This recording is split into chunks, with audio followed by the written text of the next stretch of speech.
자, 안녕하세요, 여러분. 고분자 화학 시간입니다.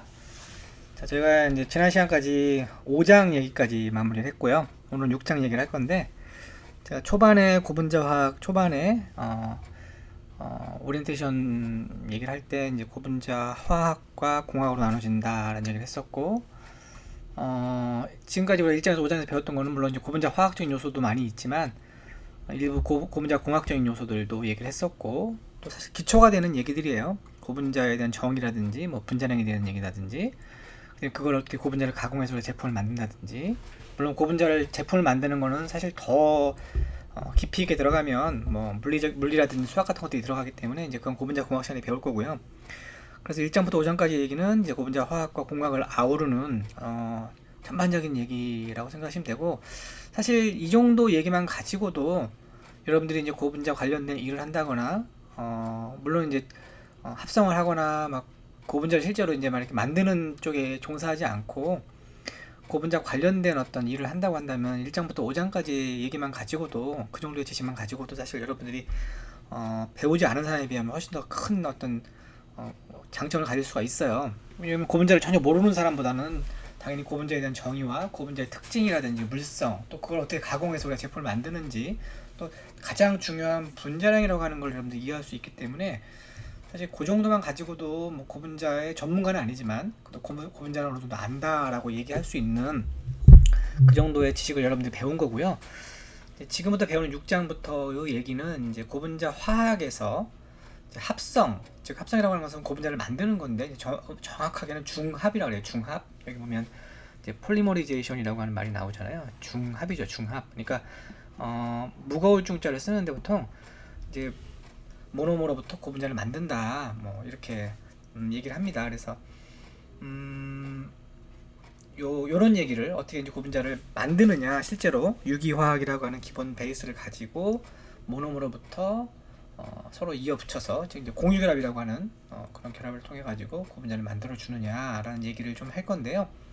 제가 1장에서 이제 고분자 중합 방법에 대해서도 이제 아웃라인 얘기를 했었어요. 중합 방법에는 뭐 체인 어디션 중합이 있고 스텝 중합, 컨덴서 중합이 있다, 이런 얘기를 했었죠. 분류 방법에 따라서도 얘기를 했었고, 6장의 얘기는 이제 그 분류 중에 체인 중합 또는 어디션 중합에 해당이 됩니다.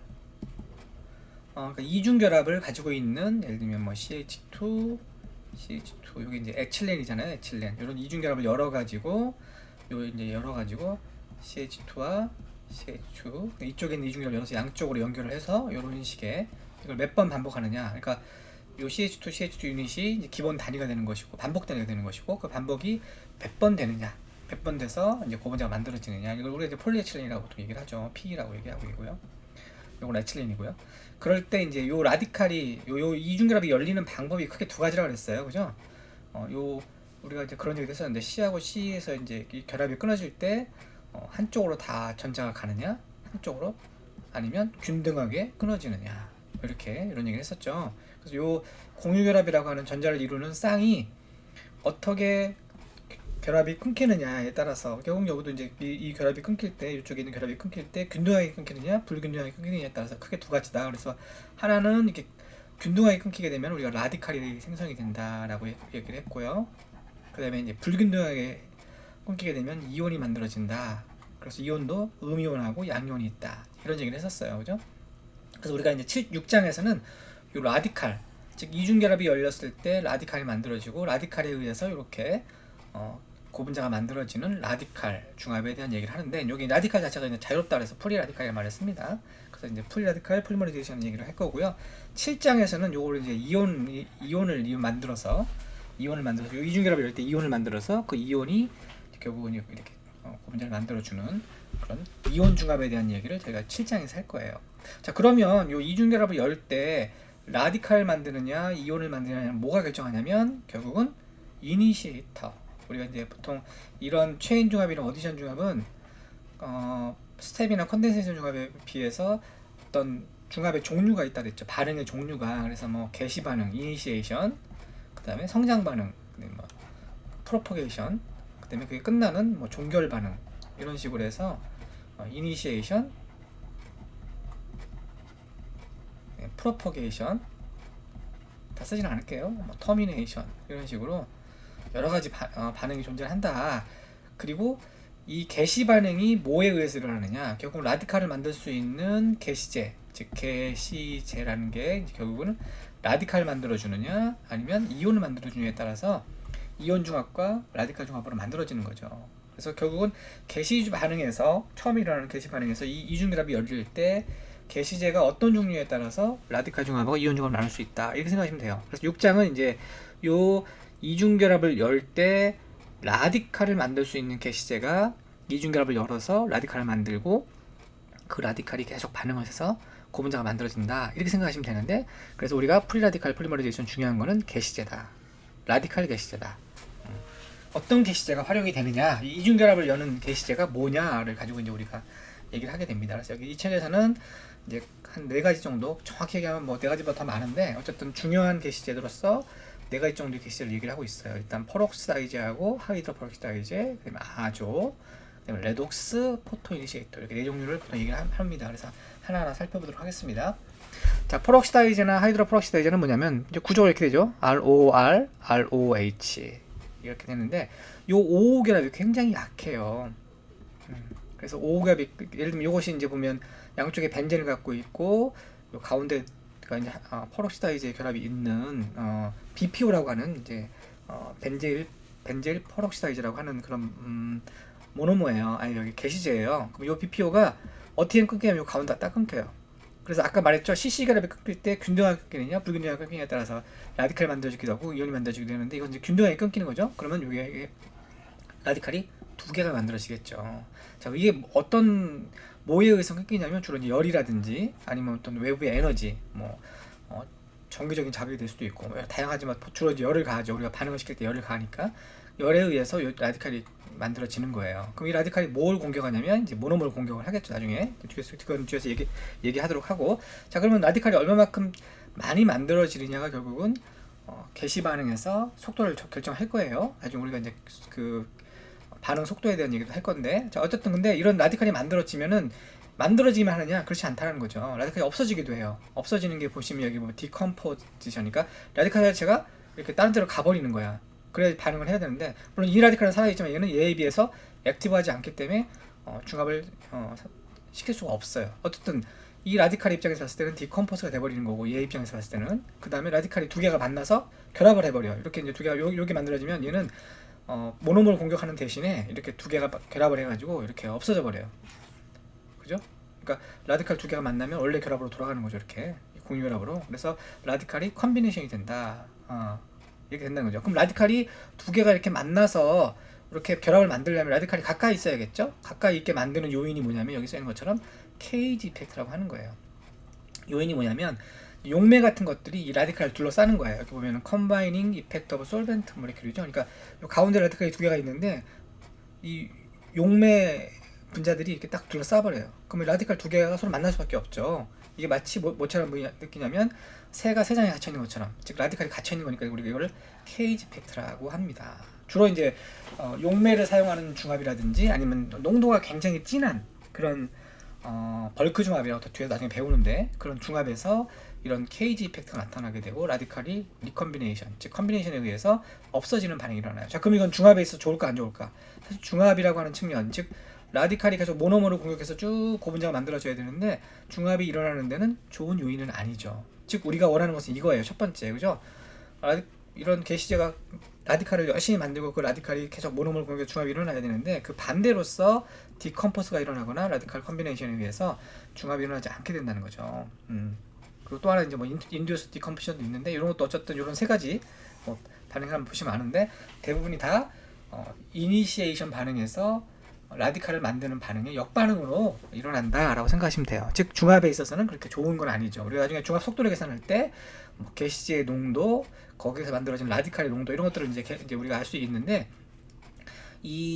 결국은 이 2가지, 이 첫 번째 거는 게시제가 라디칼을 만드는데 굉장히 유리한 반응이지만 나머지 반응은 라디칼을 만드는데 불리한 반응으로 작용을 하는 거죠. 그럼 즉 중합에 있어서는 도움이 안 되는 거죠. 중합 속도라든지 이런 거에서는.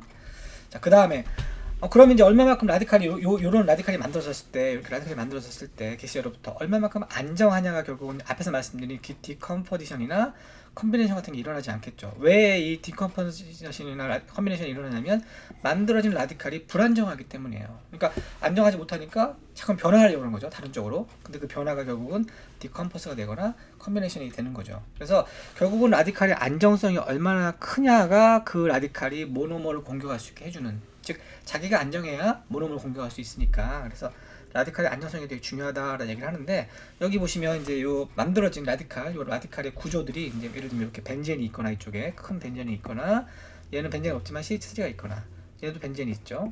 그죠? 얘는 CH3가 3개나 있고, 이렇게. 얘는 아무것도 없어요. 그러면 이렇게 아무것도 없는 이런 라디칼들은 서로 어떻게 될까요? 아까 말했던 것처럼 요 라디칼이 서로 결합하기가 쉽죠. 그죠? 얘네들은 이쪽으로 갈수록 어떻게 돼요? 라디칼이 벌키하니까 서로 라디칼끼리 만날 수 있는, 우리가 이제 이걸 스테릭 이펙트라고 그래요. 스테릭 힌더런스. 그러니까 입체상이라고 그러는데, 우리 유격에서 배웠죠. 3차원적으로 이렇게 두 가지가 서로 만나야 되는데 너무 등치가 크니까 못 만나는 거야. 우리 뭐 TG 얘기할 때도 했었는데, 얘 같은 경우는 굉장히 옆에 있는 벌키 그룹이 요 하나밖에 없어요. 그렇기 때문에 라디칼끼리 서로 잘 만들 수가 있죠. 그렇지만 이쪽으로 가면 갈수록 어떻게 되죠? 이런 pH가 벤젠 그룹이 있거나, 아니면 CH가 3개나 있거나, 아니면 벤젠이 있고 또 CH가 2개가 있으니까 이 방향으로 갈수록 서로 라디칼끼리 만나서 최소한 이 컨비네이션 일어날 확률은 되게 적다. 그렇죠? 따라서 이쪽으로 갈수록 안정한 라디칼이다. 그럼 이제 안정한 라디칼은 뭘까요? 모노머를 공격해서 중합을 시키는데 유리하겠죠. 반대로 이 방향으로 가면 별로 베이스드 리액션, 앞에서 말씀드린 이런 반응들이 일어날 확률이, 앞에서 말씀드린 이런 반응들이 일어날 확률이 되게 높다라는 거죠. 그래서 우리는 이니시에이터를 사용할 때 가능한 한 이런 구조를 만들 수 있는, 그래서 앞에서 이제 벤제일 프록사이드가 이런 구조잖아요. 이 구조가 사실 이제 요 두 번째 구조인데, 이런 구조들이 상당히 그렇지 않은 구조에 비해서 유리하다라는 거죠.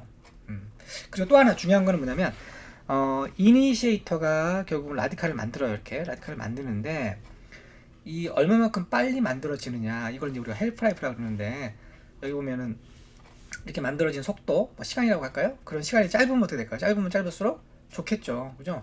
빨리 라디칼이 만들어지고 그 만들어진 라디칼이 안정하면 좋아요. 그러니까 속도는, 라디칼이 만들어진 속도는 빠르고, 그다음에 안정성도 당연히 만들어진 안정성이 좋으면 이 게시제는 좋은 게시제다. 즉 라디칼을 빠르게 만들고 만들어진 라디칼이 안정화를 시킬 수 있으니까 좋은 게시제라고 얘기를 하죠. 그래서 보시면 여기 보면 이제 2.38시간이 필요하고 1.7시간이 필요하고 1.17시간이 필요하고 1.4시간이 필요한데, 시간만 보면 얘가 가장 좋죠. 그리고 온도는 어떻게 돼요? 온도는 얘는 145도니까 좋은 게 아니죠. 이제 여기서 이제 온도도 중요한데, 온도가 너무 높으면 어떻게 될까요? 좋지가 않죠. 그래서 이제 온도도 낮아야 되고요. 그래서 온도라고 하는 것은 이제 공정 비용하고 실제로 연관이 있는 거니까 당연히 온도는 낮을수록 좋겠죠. 그래서 시간도 짧고 온도가 낮을수록 좋은데, 얘 같은 경우는 이제 여기서 이 중에서 가장 이게 좋겠죠. 얘보다는 얘는 그냥 두 번째 좋겠고. 자, 그렇지만 이제 우리가 보통 BPO를 가장 많이 쓰는 이유가 뭐냐면, 얘는 시간도 얘보다 이제 조금 길긴 하지만 어느 정도 뭐 짧은 데다가, 또 BPO가 아까 이것보다 요거죠. 요것이 요거란 말이야. 얘는 요거고. 그러니까 어떻게 돼요? 라디칼의 안정성이 이 BPO가 이 두 번째, 마지막에 있는 것보다 좋죠. 그러니까 시간은 조금 길지만 안정성은 훨씬 좋기 때문에 우리가 BPO를 많이 쓴다라고 생각하시면 돼요. 그래서 결국은 우리가 이니시에이터부터 라디칼을 만들 때 그 이니시에이터가 만드는 라디칼의 안정성도 중요하고, 이니시에이터부터 가능한 한 빨리 라디칼이 만들어지고 낮은 온도에서 만들어질 수 있으면 그 게시제가 좋은 게시제다라고 얘기를 한다는 얘기죠. 그다음에 이제 그럼에도 불구하고 이제 게시제가 라디칼을 잘 못 만드는 경우에는 이제 일부러 이렇게 프로모터라는 걸 넣어가지고 게시 반응을 촉진한다는 거죠.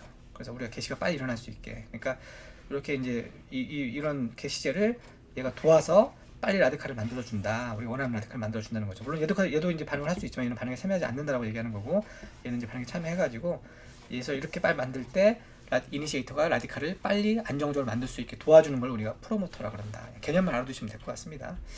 자, 첫 번째 라디칼을 만들 수 있는 게시제는 퍼럭시다이제, 하이드로퍼럭시다이제. 하이드로퍼럭시다이제도 동일합니다. 퍼럭시다이제와. 그래서 우리가 이제 이런 계통의 모노머가 있고, 첫 번째로 많이 사용되는 게시제는 벤조일 퍼럭시다이제다. 이렇게 이제 우리가 기억을 하시면 될 것 같습니다. 자, 두 번째 게시제는 아조예요. 아조. 우리가 아조는 사실 여러분들 들어봤나 모르겠는데, 유기화학에서 아조 컴파운드는 레드, 빨간색을 띠는 염료라는 것은 이제 우리가 뭐 목감 같은 걸 물들일 때 많이 쓰죠. 그래서 이제 예전에는 이런 아조 컴파운드가 빨간색 염료로 많이 사용됐어요. 그래서 우리가 중국 영화 같은 데 보면 이렇게 막 하얀 천을 이렇게 염료에 담그면 빨개지잖아요. 그럴 때를 이제 아조 컴파운드를 많이 썼다고 합니다. 근데 이제 아조가 이제 이게 약간 불안하고 불안정하고 그래서 요즘은 사용하지는 않는데, 어쨌든 아조는 이런 NN 이중결합을 보통 얘기를 해요. 아조. 그래서 우리가 이제 이런 그룹을 갖고 있는 화합물로서 AIBN, 아조피스 아이소부칠로 나이트리라고 하는 화합물이 있는데, 이 AIBN이 아주 좋은 게시제 중에 하나예요. 그래서 이 아조가 이제 깨지면은 이렇게 N2가 발생을 하고 여기서 라디칼이 만들어집니다. 이걸 이제 깨지면서 질소가 나와버리니까 얘는 날아갈 것이고, 이 라디칼이 뭘 공격해? 이 라디칼이 모노를 공격하겠죠. 자, 마찬가지로 얘도 컨비네이션 반응이 일어날 수 있어요. 즉 아까 말했던 웨이스트 리액션이 일어날 수 있다는 거죠. 그래서 이렇게 이제 없어지는 반응. 얘도 좋은 반응은 아니죠. 그러니까 중합이라고 하는 측면에서는 좋은 건 아니에요, 그죠? 자, 이런 어쨌든 그렇지만 AIBN이 상당히 아까 말한 것처럼 안정적이고 빠르게 라디칼을 만들 수 있기 때문에 아조 컴파운드 중에 AIBN은 BPO하고 더불어서 라디칼 프리 라디칼 폴리머리제이션에서 굉장히 좋은 게시제로서 많이 활용이 됩니다. 실제 공정에서 AIBN 또는 BPO 이 두 가지를 실제 중합 공정에서 많이 사용을 해요. 나중에 여러분들 이제 고분자 화학 관련된 고분자 합성 관련된 회사 같은 데 가면은 이런 중합을 할 때 이제 AIBN이나 BPO 같은 걸 넣고 실제로 중합을 많이 시킵니다. 라디칼 중합 같은 경우는. 그래서 두 가지를 꼭 기억을 하시고요. 자, 세 번째는 이제 레독스 이니시에이터. 아까 물론 이제 요 앞에서 대표할 때 여기 나왔던 요 세 번째 건데요. 레독스란 말은 우리가 보통 어떻게 얘기를 하죠? 산화환원이라고 우리가 얘기를 하죠. 산화환원. 그죠? 그러니까 즉 산화환원을 통해 가지고 개시 반응을 한다. 즉 산화환원을 통해서 뭘 만든다? 라디칼을 만든다라고 생각하시면 돼요. 산화환원이라는 건 뭐예요? 산화는 전자를 주고 환원은 전자를 받는 거죠. 그러니까 예를 들면 요 화합물과 요 화합물이 만나면 Fe 같은 경우는 어떻게 돼요? 전자를 일조로 줘버리고 얘는 산화가 돼요. 산화가. 그죠?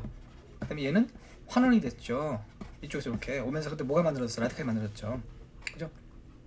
마찬가지 얘도 산화가 되고 얘는 또 환원이 돼서 라디칼이 만들죠. 마찬가지 다. 그래서 이렇게 산화 환원이 만들어지면서 물론 이온이 만들어지는 경우가 많지만 이온뿐만 아니라 라디칼이 만들어진다는 거죠. 이렇게. 그래서 이 라디칼이 뭘 공격해? 이제 모노를 공격해서 중합이 된다. 그래서 산화 환원을 통해서 만들어진 라디칼, 그 라디칼이 중합에 참여하는 시스템을 우리가 레독스 이니시에이터라고 한다. 그죠? 그리고 이 레독스 이니시에이터는 일반적으로 여기 보면 이온들이 존재한단 말이에요. 이온이 존재하는 말이야. 그러니까 이온이 존재하기 때문에 주로 물, 아큐 스페이스에서 중합을 할 때, 나중에 우리가 중합 방법에 대해서 얘기를 배울 텐데, 물에서 보통 우리가 중합을 할 때 이런 레독스 이니시에이터를 많이 씁니다. 왜? 이니시에이터가 물에 녹아 들어가서 그 이온이나 라디칼을 만들 수가 편하기 때문에. 그래서 레독스 이니시에이터는 일반적으로 아큐 스페이스에서 중합을 하는, 나중에 배우겠지만 유화 중합에서 많이 사용을 한다라고 생각하시면 되고, 유화 중합에 대해서는 뒤에서 배울 거예요. 자, 어쨌든 요거는 이제 원 일렉트론 트랜스퍼, 전자가 하나 움직임으로써 해서 라디칼이 만들어진다. 또 하나, 레독스 산화하는 반응은 사실 아까는 이제 또 앞에서 말했던 AIBN이나 앞에서 배웠던 BPO 같은 경우는 온도를 이렇게 가해줘야 돼요.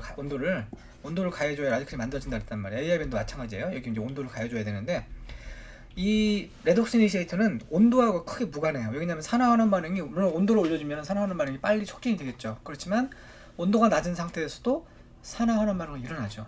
우리 뭐 철이 겨울이라고 녹슬지 않는 건 아니잖아. 그러니까 물론 녹슬는 속도가 여름에 비하면 떨어지긴 하지만 낮은 온도에서도 산화하는 반응이 일어나죠.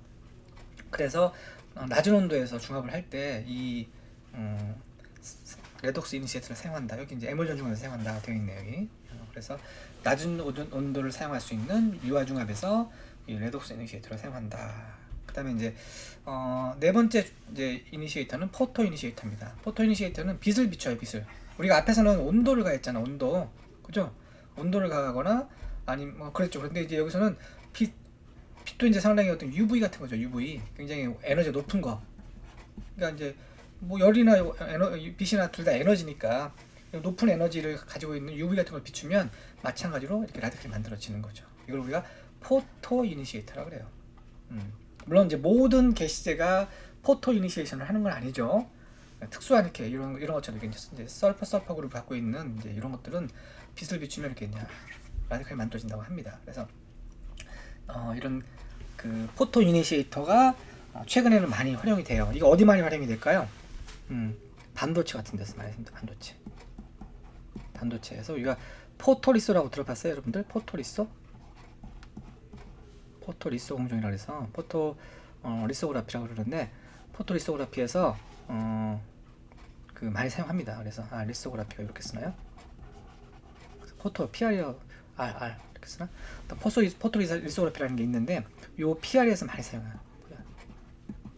이게 뭐냐면 우리가 그 반도체를 만들 때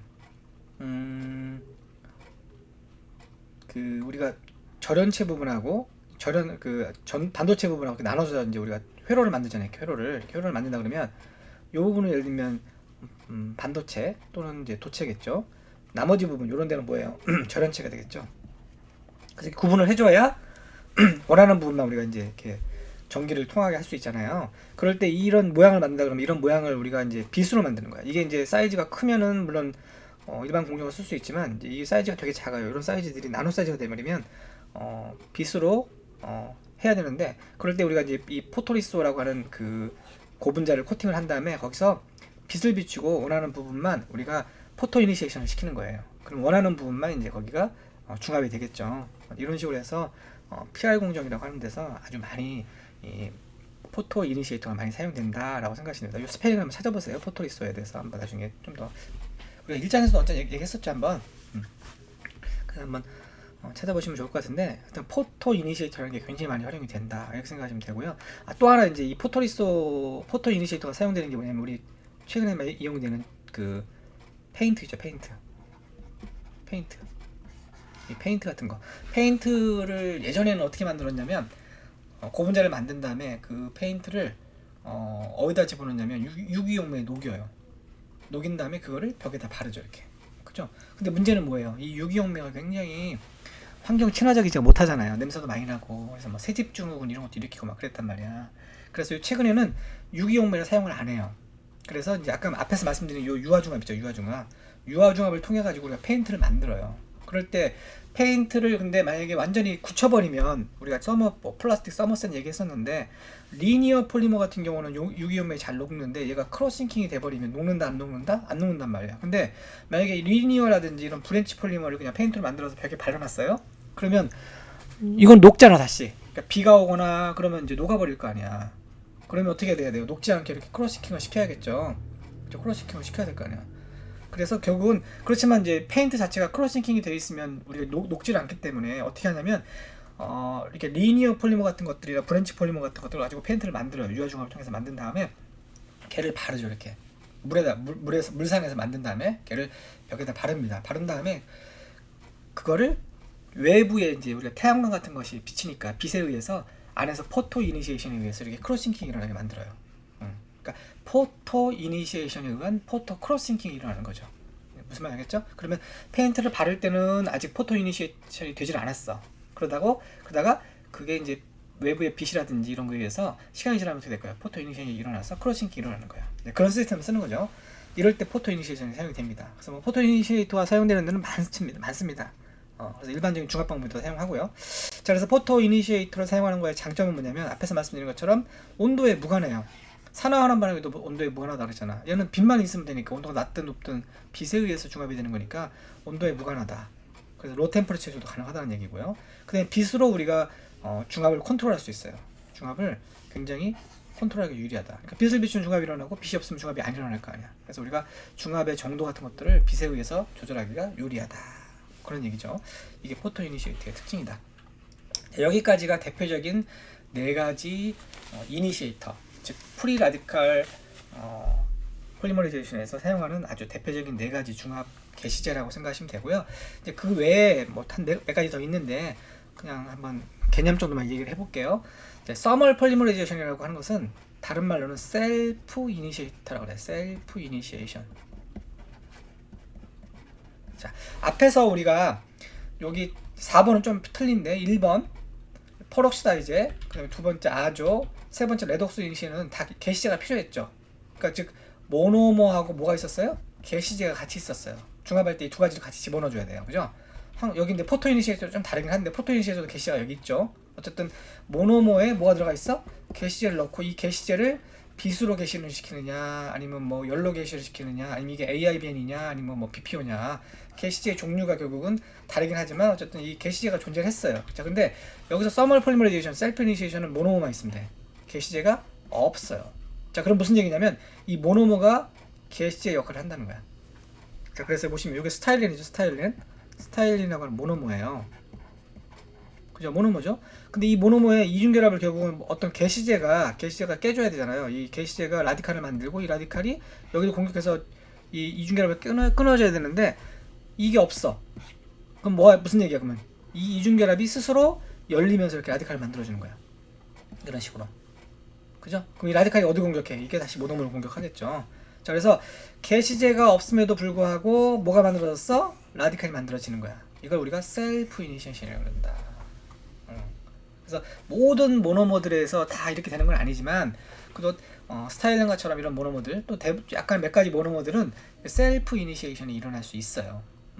즉 게시제를 넣지 않더라도 모노모 스스로 중합을 할 수 있다라는 거죠. 자, 근데 이게 장점일 수도 있죠. 왜?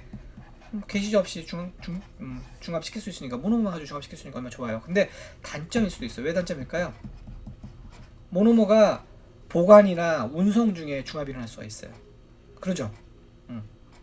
모노모만 있는데 이 모노모가 어떤 요인에 의해서 주로 열인데 열에 의해서 이렇게 라디칼이 만들어져 버리는 거야.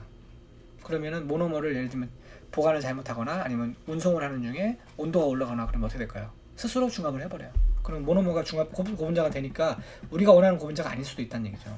우리가 원하는 분자량이라든지 이런 것들 조절해서 고분자를 만들어야 되는데 모노모가 스스로 고분자를 만들면 그 고분자는 우리가 원하는 고분자가 아니란 얘기죠. 자, 그래서 이런 셀프 이니시에이션은 일부러 유도를 할 수도 있지만 원하지 않는 경우도 있어요. 그래서 이제 나중에 뒤에서 배우는데 셀프 이니시에이션이 일어나지 못하게 모노모에다가 뭔가를 집어넣어서 이렇게 보관이나 운송할 때는 활용을 하기도 합니다. 나중에 이제 그래서 이런 이제 셀프 이니시에이션이라는 것도 있다라는 거. 그다음에 이제 일렉트로 케미컬 폴리머라이제이션, 이건 뭐냐면 이것도 마찬가지로 게시제가 없어요.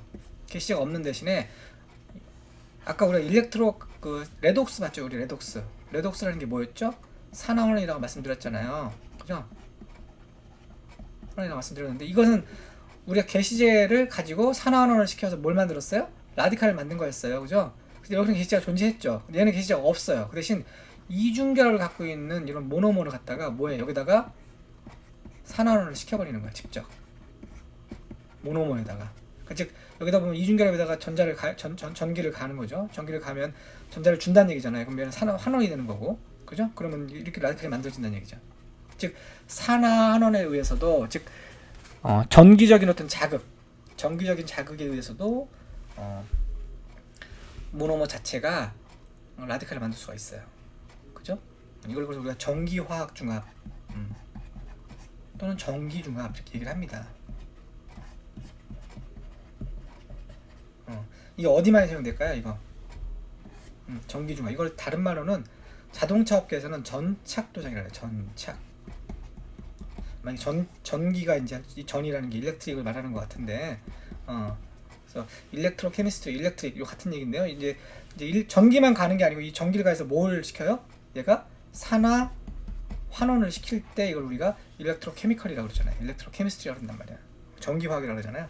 그래서 일렉트로 케미컬 폴리머라이제이션은 모노모에다 직접 전자를 주입하거나 전자를 빼므로써 해서 그 라디칼을 만들어 줍니다. 아까 이제 이 레독스는 게시제를 산화환원을 시켜서 라디칼을 만드는 거에 반해서 얘는 모노모에다 직접 어떻게 해요? 산화환원을 시켜버리는 거예요. 자, 이게 대표적으로 이용되는 게 아까 전착도장이라고 했죠. 전착도장은 어디 이용되냐면 여기 써있죠. 폴리머 필름을 코팅할 때 어디다? 메탈 서페이스에다가. 그래서 우리가 자동차에 보면은 우리가 자동차 표면에 페인트가 코팅이 돼 있죠. 자, 그거는 우리가 이렇게 붓이라든지 이런 걸 바른 게 아니에요. 굉장히 단단하고 매끈하죠. 이걸 어떻게 만드냐면 그 메탈 프레임, 자동차에 쌓여있는 메탈 프레임을 모노모에 담궈요. 이렇게 있으면 자동차 메탈 프레임을 큰 이 모노모가 담긴 통에다 집어넣습니다. 집어넣고 여기서 일렉트로 케미컬 폴리머라이제이션 시키는 거야. 직접 전기를 가해가지고 이 모노모가 그 메탈 프레임, 자동차 프레임에 가서 달라붙으면서 중합이 일어나죠. 이걸 우리가 전기중합 또는 전기화학중합이라고 해요. 그렇게 만들면 그 메탈 표면하고 이 모노모가 반응을 직접 하면서 중합이 되기 때문에 굉장히 단단한 그런 결합을 하게 되고, 그래서 우리가 중합 그렇게 만들어진 고무전이 단단합니다. 그래서 굉장히 단단한 코팅이 되겠죠. 그렇게 만들어진 게 이제 자동차의 코팅 같은 거. 그래서 이거 전착 도장이라요. 전착 도장. 페인트라는 얘기죠. 전착 도장. 그래서 우리가 일렉트로 케미컬 포리머라이제이션은 전착 도장 같은 데 이용하는 프리라디칼 중합이다, 이렇게 기억을 하시면 되고요. 이때 사용되는 게시제, 이것도 게시제는 없지만 이제 게시 반응이라고 얘기를 하는 거죠. 그래서 이렇게 이제 크게 보면 5가지, 6가지 정도의 중합 방법이 이제 게시제가 있고요. 다시 한번 좀 따져보면 우리가 앞에서 배웠던 하이드로퍼럭시다이제 첫 번째, 아조, 레독스, 포토 이니시에이션, 그거 외에 이제 셀프 이니시에이터, 그 다음에 일렉트로 케미컬 이니시에이터, 이런 것들이 있다라고 생각하시면 될 것 같습니다.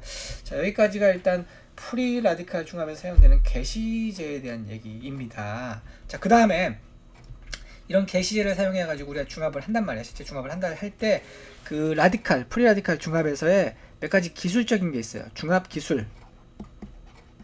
이걸 한국말로 뭐라고 해석을 해야 될지 모르겠지만 중합 기술 뭐 이렇게 이제 얘기를 할 수가 있는데, 중합 기술에는 크게 4가지가 있습니다. 그러니까 실제로 이 프리라디칼 중합에서 어떻게 제품을 만드느냐, 즉 고분자를 어떻게 중합하느냐, 그 중합 기술에 대한 얘기인데, 이제 벌크, 서스펜션, 솔루션, 에멀전, 이렇게 4가지의 중합 기술이 있다. 뭐 이걸 다른 말로 중합 방법이라고 하는 사람도 있는데, 실제로 상업적으로 사용되는 중합 방법이죠. 그래서 상업적으로 이런 4가지 정도의 중합 기술들, 중합 방법들이 활용이 됩니다. 자, 벌크 중합은 우리나라 말로 그냥 말 그대로 벌크 중합이에요.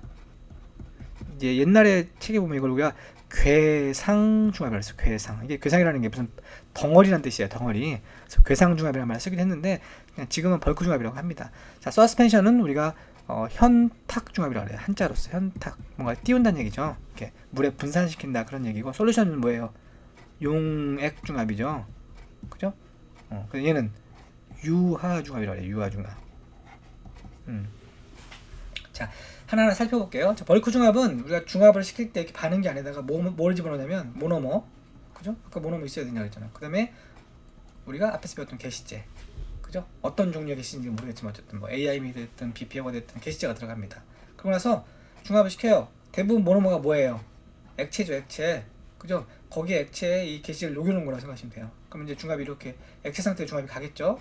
그러면 이제 뭐가 돼요? 이게 고분자가 만들어지겠죠? 근데 고분자는 고체란 말이야. 그러면 처음에 액체 상태에서 고체가 되면 점도가 어떻게 될까? 점도가 막 올라가겠죠. 그죠? 자, 이 벌크 중합은 이 모노머하고 게시제만 들어가기 때문에 굉장히 장점은 뭐냐면 깨끗합니다. 단순하고 깨끗하다. 즉 모노머 게시제밖에 없으니까 다른 불순물이 전혀 없어요. 깨끗하죠. no contaminant. 다른 게 아무것도 없어요. 고분자에서 모노머에서 고분자가 만들어지는 거니까 그 외에는 뭐 다른 게 없죠. 자, 근데 문제는 뭘까요? 아까 말했죠. 점도가 올라간단 말이에요. 점도가 올라가면 어떻게 돼요? 점도가 올라가면 점도를 컨트롤하기가 힘들어요. 반응을 조절하기가 힘들어요. 그게 이제 결국은 엑소성, 발열 반응이, 대부분의 중합 방법은 발열 반응이란 말이야. 그럼 발열이 막 일어나면서 문제가 생기죠. 그래서 우리가 점도를 컨트롤한다거나 어떤 열을 컨트롤하는 게 정말 이 벌크 중에서 어렵다. 그래서 우리가 그 여수공단 같은 데서 고분자 만드는 회사에서 폭파 사고 같은 거 일어나요. 그 일어나는 이유가 이제 모노머하고 게시제를 넣고 BPO를 넣고 중합을 막 하는데 처음에는 좀 반응기 온도가 높지 않은데 이제 점점 막 이렇게 발열 반응이 일어나고 점도가 높아지면서 우리가 뒤에서 배울 텐데 안에서의 내부 온도가 막 올라가면 게시 반응이 촉진이 되고, 게시 반응이 촉진되면 또 다시 성장 반응이 촉진이 되고 막 이러면서 계속 나쁜 사이클을 타게 돼.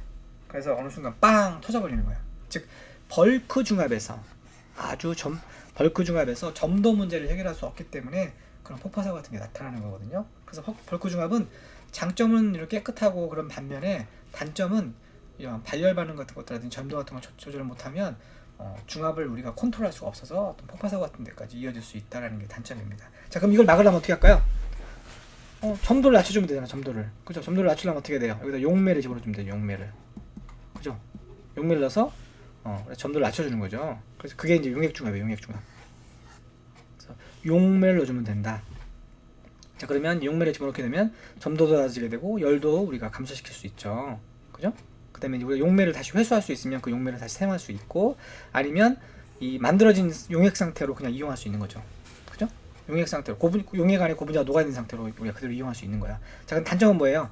용매를 사용하니까 용매 이 첫 번째 벌크 중합이 하면은 용매의 가격이 올라가겠죠. 그러니까 전체 중합 코스트가 올라갈 것이고, 나중에 용매를 제거를 해야 되고요. 그다음에 용매가 이제 환경 친화적이지 않은 용매가 유기용매다 그러면 환경 문제를 일으킬 수 있겠죠. 그리고 나중에 뒤에서 배울 텐데 용매에 의해서 체인 트랜스퍼 발행이 일어납니다. 뒤에서 배울 거예요. 체인 트랜스퍼에 대해서. 이런 게 단점이다. 자, 그러면 여기서 유기용매를 주로 사용한다면 유기용매 가격도 비싸고 환경에 좋지 않은 유기용매를 사용하는데, 이 유기용매를 뭐로 대체하면 되냐면 환경 친화적인 용매로 대체하면 돼요. 환경 친화적인 용매로. 그럼 이게 대표적인 게 뭐예요? 물이죠, 물. 물이나 뭐 알코올 이런 걸로 대체시키면 좋겠죠. 근데 문제는 뭐냐면 물이나 알코올이 일단 예를 들면 물이라고 합시다. 용매를 물로 사용하고 여기다가 우리가 모노모나 아까 게시를 집어넣으면, 모노모는 다 뭐예요? 대부분 기름 성분이잖아요. 우리가 석유화학에서 얻어진 거니까 얘는 기름이에요. 그럼 물에 기름이 녹을까 안 녹을까? 안 녹겠죠. 앞에는 이 모노모가 유기용매에서 녹아있는 상태니까 문제가 없는데, 이 모노모를 물에 집어넣으면 어떻게 될까요? 물에 넣으면 침분리가 일어나겠죠. 이렇게 침분리가. 그럼 안 되잖아. 중합을 할 수 없잖아. 그래서 얘를 어떻게 하냐면 강하게 막 저어요. 일부러 디스퍼전을 시킨다는 얘기죠. 그러면은 얘가 물 안에서 어떻게 되냐면 동글동글하게 큰 덩어리로 이렇게 모노모들이 분산되어 있죠. 우리 물에다가 기름 집어넣고 막 흔들거나 막 저으면은 기름방울들이 물 안에 막 존재하잖아요. 그런 상태로 존재하는 거죠. 그게 뭐냐면 현탁이에요. 현탁. 물에 떠 있는 거죠. 이렇게. 자, 마찬가지로 이 현탁중합도 용매를 사용하기 때문에, 물이지만 아니면 알코올을 사용하지만 하기 때문에 당연히 솔루션 중합이 갖고 있는 장점을 다 가지고 있어요. 그죠? 다 가지고 있고, 이제 좀 특이한 게 뭐냐면 그래놀로 만든다. 중합이 되면 이런 이제 물 이렇게 덩어리 모노모 방울들이 그대로 뭐가 만들어져요? 고분자가 만들어지죠. 그럼 고분자가 물에 또는 알코올에 동동동동 떠 있는 상태로 존재한다는 거죠. 그럼 그거를 물을 탁 날려버리면 뭐가 만들어질까? 이렇게 파우더 형태의 고분자가 만들어지겠죠. 그걸 우리가 그래놀이래, 그래놀. 그렇게 이용할 수 있다는 거죠. 자, 단점은 뭐냐면 아무래도 이게 강제로 이렇게 막 젓는 거잖아요. 강제로 젓다 보니까 뭐예요? 당연히 어그리몰레이션, 모노모끼리 막 엉키겠죠. 폴리머끼리 엉키겠죠. 그죠? 그래서 엉키지 않게 하기 위해서 우리가 스테빌라이저라는 걸 넣어줍니다. 자, 그러면 당연히 뭐 가격도 올라갈 것이고, 스테빌라이저에서 환경 문제도 발생할 수 있고, 그죠? 그 다음에 이제 우리가 나중에 모노모를 이렇게 이제 모노모가 고분자가 되고 그걸 우리가 그래놀 폴리머를 얻으려면 이걸 이제 유기용매를 용매를 날려보내야 돼요. 물을 날려보내서 건조시킬 수 있는 그런 공정이 필요하겠죠.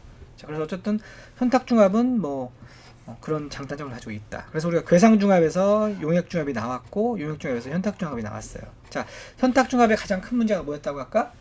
이런 어그리게이션, 분산이 안 되고 고분자가 막 떡처럼 이렇게 뭉쳐버리는 거죠. 자, 이걸 막기 위해서 어떻게 하느냐? 자, 모노모를 물에다 집어넣으면, 우리가 물에다가 기름을 집어넣으면 아까 말한 것처럼 안 섞였잖아요. 잘 안 섞였어요. 그래서 우리가 강제로 분산시켰단 말이야. 근데 강제로 분산시키기 전에 얘를 여기다 뭘 집어넣어주면 되냐면 서펙턴트가 뭔지 알죠? 우리 뭐 계면활성제라고 그러잖아요. 계면활성제는 구조 어떻게 생겼어요? 한쪽은 하이드로필릭, 한쪽은 하이드로포빅 이렇게 생겼단 말이야. 그러면 하이드로필릭한 부분은 물하고 친하고 하이드로포빅한 부분은 기름하고 친하죠. 그럼 예를 들면 얘를 서펙턴트를 물에 집어넣으면 어떻게 되냐면, 물에 이제 집어넣으면 얘가 이렇게 물하고 친한 부분은 바깥으로 나갈 것이고, 물하고 안 친한 부분은 이렇게 안으로 들어오겠죠. 이런 식으로 그림 잘 못 그리는데 이런 식으로. 그죠? 요걸 우리가 뭐라 그러냐면 이제 나중에 배우는데 마이셀이라네.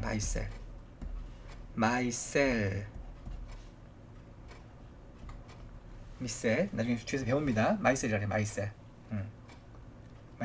그래서 여기다 이제 고분자를 집어넣으면, 모노모를 집어넣으면 모노모가 어디로 가냐면 모노모는 요 안으로 들어가요. 안으로. 왜?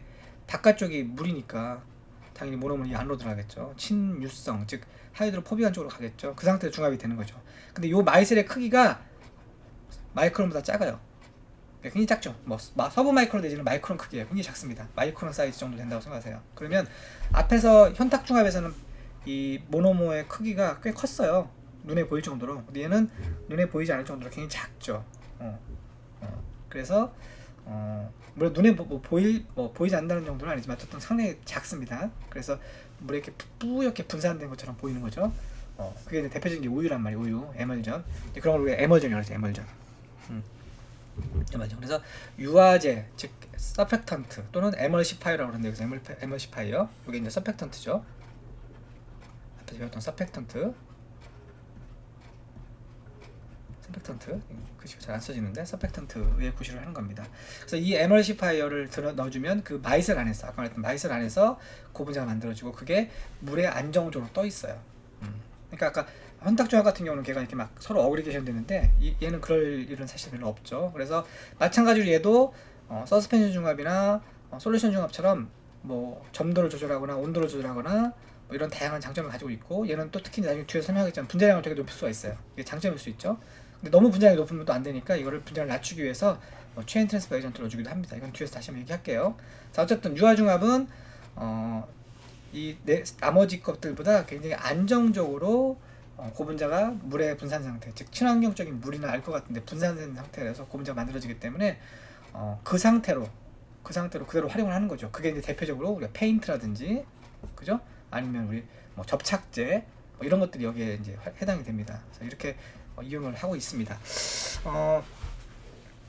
그래서 여기서 단점은 이제 아까 말한 것처럼 뭐 에멀시파이어가 들어가니까 이것이 콘테미넌트를 시킨다든지, 아니면 이제 분자량을 낮추기 위해서 체인 트랜스퍼를 넣어준다든지, 아니면 그거를 우리가 만약에 그런 분산된 상태로 바로 이용하지 못할 때는 걔를 일부러 고분자를 여기서 얻어내야 되니까 이제 좀 복잡하죠. 복잡한 공정을 갖춰야 되니까 그렇게 이제 사용하지는 않고 대부분 페인트나 이런 접착제처럼 유화 상태로, 즉 에멀전 상태로 바로 이용할 수 있는 그런 어플리케이션에 많이 사용이 됩니다. 그래서 유화 중합이 그런 목적으로 사용이 된다. 이렇게 기억을 하시면 될 것 같습니다.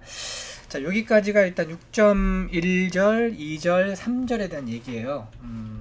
그래서 한번 여러분들 6.3절까지 책을 한번 읽어보시고 다음 시간에는 아마 6.4절 얘기를 할 건데요.